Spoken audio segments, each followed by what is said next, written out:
la naturaleza no abundan las sustancias puras. La mayor parte de las sustancias que manejamos son mezclas, las cuales denominamos como sistemas dispersos. Cuando hablamos de sistemas dispersos, nos referimos a sistemas de más de un componente en los que distinguimos un disolvente, normalmente el componente en mayor proporción, y uno o varios solutos. Los componentes de los sistemas dispersos conservan sus propiedades. Estos pueden ser separados por métodos físicos. Dependiendo del tamaño de las partículas, los sistemas dispersos se clasifican en soluciones. Las partículas disueltas, soluto, tienen tamaño molecular o iónico, lo que hace prácticamente imposible observarlas a simple vista. Coloides. Las moléculas dispersas son de mayor tamaño que las de un soluto en una solución y menores que en las suspensiones. Suspensiones. Son dispersiones en las cuales el tamaño de las partículas es mayor de 100 micrómetros, razón por la cual éstas se sedimentan en reposo. En este video hablaremos acerca de un producto alimenticio que elegimos como objeto de estudio referente a un sistema disperso. Este producto es llamado o denominado catsup. Este alimento está clasificado como una suspensión. Las suspensiones son sistemas dispersos constituidos por dos fases. Una de las fases, llamada continua o externa, generalmente es un líquido o semisólido, y la fase dispersa o interna está constituida por sólidos insolubles, pero dispersables en la fase externa. Algunas características de las suspensiones son: el tipo de partículas que contienen las suspensiones, son partículas grandes, más de 100 micrómetros.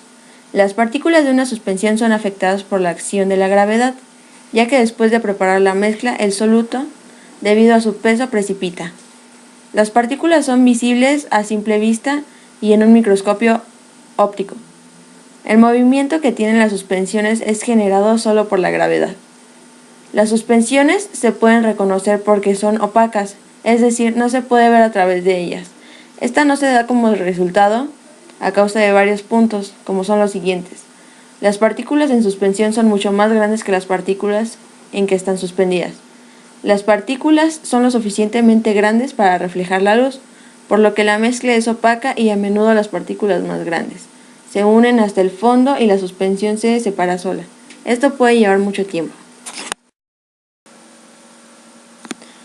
Dentro de los factores que afectan a la dispersión de las partículas dentro de una suspensión se encuentra la desfloculación. Este fenómeno se puede describir como la acción que realizan las fuerzas de repulsión entre dos partículas, cuando son mayores que las fuerzas de atracción, como consecuencia se dispersan.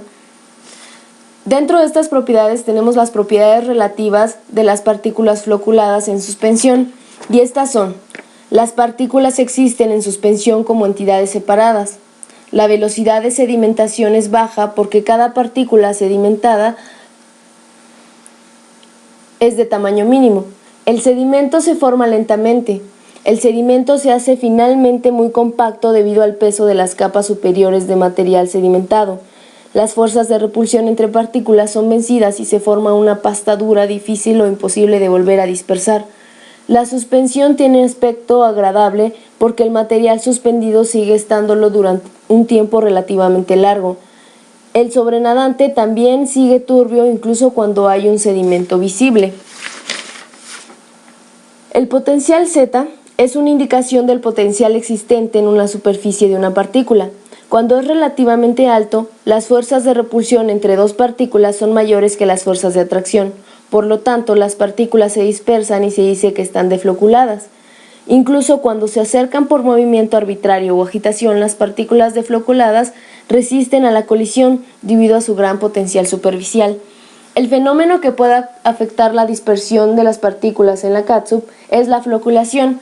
Por tanto, tenemos su opuesto, claro, el floculado, que se define cuando las fuerzas de repulsión están lo suficientemente disminuidas como para que predominen las fuerzas de atracción y puedan aproximarse entre sí, y el resultado es la formación de flóculos.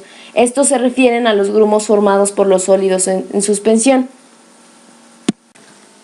Cabe mencionar que la salsa catsup, según queda establecido por la norma oficial mexicana, la cual es NMX-F-346-S 1-1980, salsa de tomate catsup, debe estar conformada por 4 ingredientes básicos: tomate, vinagre, azúcar y sal. Estos son los elementos que le dan su color, olor y sabor característicos. La norma, además de establecer que el porcentaje de tomate no sea menor al 12%, dicta que la salsa que se haga llamar catsup no debe contener colorantes o espesantes. Las salsas catsup deben contener un alto porcentaje de tomate y su contenido de azúcares y sal no deben ser muy elevados.